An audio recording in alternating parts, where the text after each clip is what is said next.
తెలంగాణ 2024-25 వార్షిక బడ్జెట్ను రాష్ట్ర ఆర్థిక శాఖ మంత్రి బట్టి విక్రమార్క ప్రవేశపెట్టారు. పేద ప్రజల జీవన ప్రమాణాలు పెంచడమే తమ ప్రభుత్వ లక్ష్యమన్నారు. గత ప్రభుత్వ చర్యల కారణంగా రాష్ట్రం ఎంతో నష్టపోయిందన్నారు.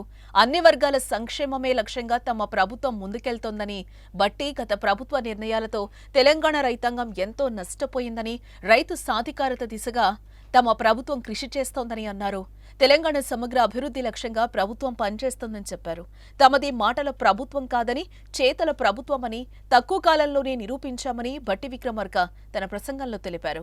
ఇక రుణమాఫీపై ప్రతిపక్షాలు తప్పుడు ప్రచారం చేస్తున్నాయని భట్టి ఆవేదన వ్యక్తం చేశారు. రుణమాఫీకి 31,000 కోట్లు సమీకరిస్తున్నామని తెలిపారు. త్వరలో పూర్తి చేస్తామని, రుణమాఫీ చేస్తామని అన్నారు. కాంగ్రెస్ మాట ఇస్తే శిలాశాసనం 1,00,000 వరకు రుణం ఉన్న 11.34 లక్షల మంది రైతులకు రుణమాఫీ చేశామని అన్నారు. 2 లక్షల వరకు రుణం ఉన్న రైతులకు త్వరలోనే రుణమాఫీ అవుతుందని, రైతు భరోసా పథకం కింద ఎకరాకు 15,000 రూపాయలు ఇవ్వాలన్నది తమ ప్రభుత్వం సంకల్పమన్నారు. త్వరలో భూమి లేని రైతు కూలీలకు ఏటా 12,000 రూపాయలు సాయం అందిస్తామని, రైతులు పండించే వరికి 500 రూపాయలు బోనస్ ఇస్తామన్నారు.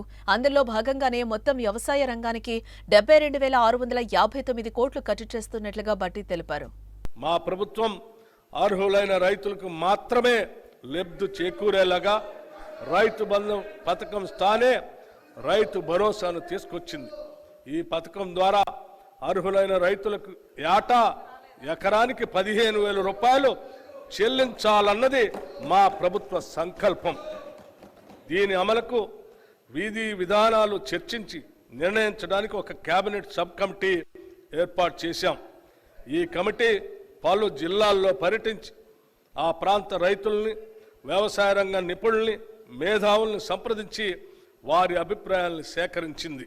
భూమి లేని రైతు కూలీల ఆర్థిక మరియు జీవన స్థితిగతులు మెరుగుపరచడానికి మా ప్రభుత్వం లక్షలాది భూమి లేని నిరుపేద రైతు కూలీలకు సంవత్సరానికి 12,000 రూపాయలు అందించే బరోత్తర కార్యక్రమాన్ని ఈ సంవత్సరంలోనే ప్రారంభించబోతున్నాం.